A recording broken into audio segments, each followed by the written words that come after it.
We are in changing times globally. The world has never, ever been like this before. And in my business, we have teams across the continent and Europe, and we have clients across the continent, Europe, as well as the US. And for the first time ever, every single one of us is experiencing exactly the same thing, which means that as people, we are more connected. We understand each other way more, which is what Ryan was talking about. So as much as life will never be the same again, we will never work the same way, we won't greet people the same way, there is a prime opportunity in the fact that we can connect to people, but also we can leverage on the fact that there is an openness to transformation and innovation. So what I'm going to be talking about today is how we can seize the day, how we can make the most of this COVID-19 opportunity whilst preparing for tomorrow. So just as we start off, quick chat, who here has found that during this lockdown period, they've come up with really exciting new ideas? If you have, press 1 or type 1. If you haven't, type 2. And these can be professional or personal ideas. Just who's come up with ideas?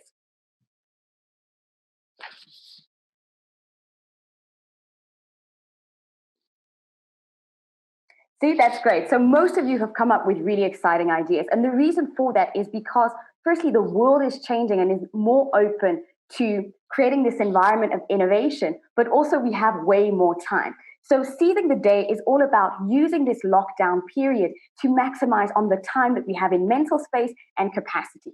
So what I'm going to do is run you through the 4 different types of innovation that can happen. And I'm also going to give you some practical examples of what some of the companies that we all know that are here in South Africa have done, and also just to get ideas flowing so that you can also come up with ideas for your business specifically. And then after that, I'm going to run you through 3 very practical ways in which you can start to create an innovation mindset within your companies, within your teams, just to make sure that what happens during lockdown continues and that we have, I like to call it a lockdown legacy, so that whatever happens now becomes a legacy in our teams, in our businesses, that we can continue to keep doing. So the first type of innovation is called process innovation. So what it means is basically when we look and examine our processes, how we do things, to look at the steps required to obtain a specific goal. So if we look at, for example, a pizza delivery service, the process would be how do they make the pizza and how do they get the pizza to the client. And in these times, there's been some pretty exciting process innovations. What you can see here at the top is Pick and Pay.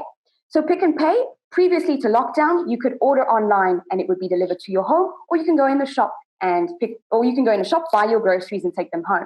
Now, with this COVID-19 social distancing culture, you can order online and collect in the store. This is a way in which they've taken what they normally do, their normal business model, and just looked at how they can improve the process to move with the times that we're in today. Another company that has gone in process innovation, it's actually a collaboration between 2 companies, is Woolworths and Uber Eats. Uber Eats traditionally was delivering food, restaurants. So it was takeaway food coming to your home and being delivered warm, ready to eat. What they've done is they've built a collaboration with Woolworths. There's also, you can see here, Willy Wonka, and you can basically order your groceries on the Uber Eats app and they get delivered to your home. So it's fitting with the times, and it's ways in which companies have been able to quickly adapt and make sure that they capitalize on this. And when we look at it, and this is why I like to draw attention to this process innovation, there's no reason why it didn't exist before, and there's no reason why it doesn't continue to exist afterwards.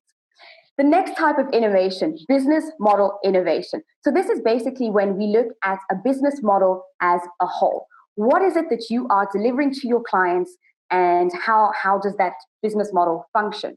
When we look at business model innovation or transformation, as we can call it, and some examples that have happened during these times, we can look at Net Florist. So you see here in the middle, Net Florist, traditionally, they deliver flowers, chocolates, wine parcels to people for special occasions, birthdays, anniversaries, Valentine's Days, and the likes. Their main business model is to deliver packages for celebration moments. In COVID times, they've looked to partner with smallholder farmers to be able to deliver fresh produce. So fruit and veg delivered in packages, the same packaging that they would normally put biscuits and wine, they're now putting fruit and veg and delivering this to your home. So using the same capabilities that they already have, however, changing the model to adapt to these times. You also see an example of schools that have moved to completely operating online and are now looking at how can they continue to operate online after this lockdown period. The other thing that you have, again related to Uber Eats, is restaurants delivering meal kits. So rather, they have all the produce, they have all of their supplies in place, rather than cooking the food and serving it to you, they're now creating these meal kits that can be delivered directly to you. The third type of innovation that can happen in this time is domain innovation. So this one is a little bit less straightforward to comprehend, but I'm going to try and make it simple. It's basically when a company transforms or completely innovates the industry in which they operate.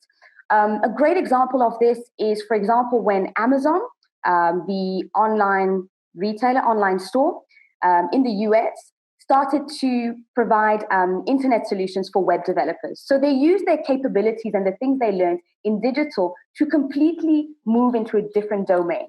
When we look at South Africa and what's happened and what can be applicable in these times, we have a company that was based in KZN, Expand a Sign.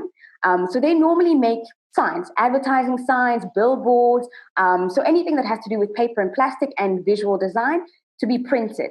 They move because the manufacturing capability that they have can actually be very easily used to manufacture masks. So they moved and completely changed the domain that they operate in and started to manufacture masks, thus providing more capacity in terms of the masks that we need for the country.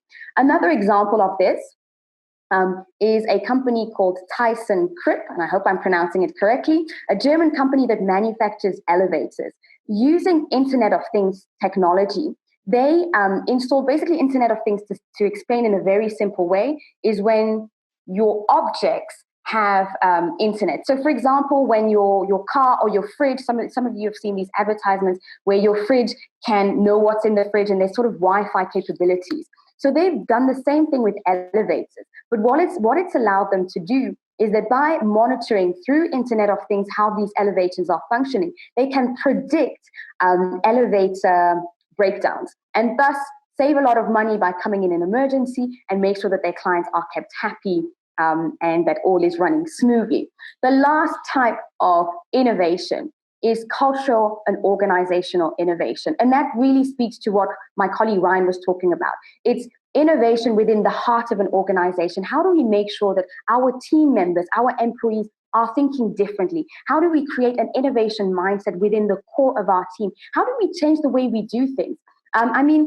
Just as a quick round, how many of you were used to doing Zoom meetings before lockdown? Type 1 if yes, type 2 if no. 1.5, I like that. So I think 50-50. From my interactions, I've really come to see that 50% of the companies were, but not to the maximum capacity. So what we have here, especially if you're working for organizations that have teams that are displaced in different countries, what this period and this lockdown period has done is that it's actually normalized the future. It's normalized the future and it's changed the way in which we can do things, making it easier for us to collaborate across different countries, across different teams, across different time zones. And so now that I've gone through the 4 different types of innovation, you're probably thinking, okay, this is really great, it's fantastic, but how can you apply this today? When you get off of this call, what can you do to practically apply this to your team and to your organizations?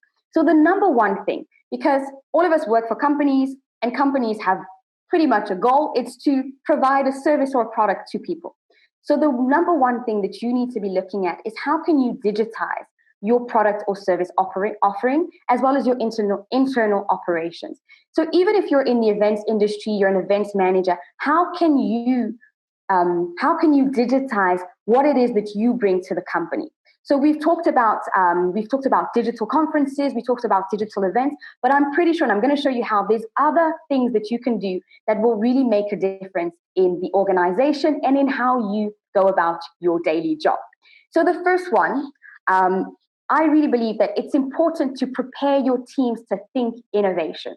And one of my favorite ways in which I like to do this with my clients is with company-wide or team-wide hackathons. So how hackathons work is it's basically a concept that was invented in Silicon Valley. Google's were the first ones that were known to have really mastered this. And what they realized was that when you give a human being 6 months to accomplish a task, they will accomplish A. If you give that same human being 24 hours to accomplish that task, more than likely they'll probably do A, or at least get to 80% of A. What it means is that when put under pressure, human beings become way more productive and way more innovative than if you give them a long lead time. And what Google was finding was that because there was no kind of structure, and it was something that was intentionally designed within the organization, people, their development team, their R&D team could take 12 months, 24 months, 3 years to come up with a new product or solution. So what they did was they said, and also the other thing is that once the design team or the development team would come up with a new product or solution, that product would then have to be tested, and it's passed on to marketing, then it's passed on to legal, then it's passed on to customer service. And then it could be that after 3 years of developing a product, all of the other teams say, well, actually, the market doesn't need it. So what they did was they actually created hackathons where they would take key members of the different departments of the organizations, place them in a team, and create rapid sprint innovation. So you give your teams 24 hours, 48 hours. Let's say you have 4 teams. Each of the 4 teams are given one big problem to solve. And in this 24 hours with their newly formed teams, they have to come up with a real solution, a real prototype. Now, this has moved from Silicon Valley and is now being applied to solving one of the most famous hackathons that's moved out of technology completely was one held by the Vatican, where the Vatican looked at how they can solve social issues, such as how do you give dignity to displaced refugees. And they got a whole team. There was lawyers there was human rights activists, there was religious people, all these different types of people from different walks of life in different teams, trying to solve this solution. What it does, and what the great thing about this is that it gets your team thinking outside of the isolation of their own job and function. So as much as, we're in the events industry, if you work for a big corporation, you could have someone from the events team, you can have someone from legal, you can have someone from marketing, and just work together to creating a solution. So this is one of the ways that you can do this. The second way is with social digital listening.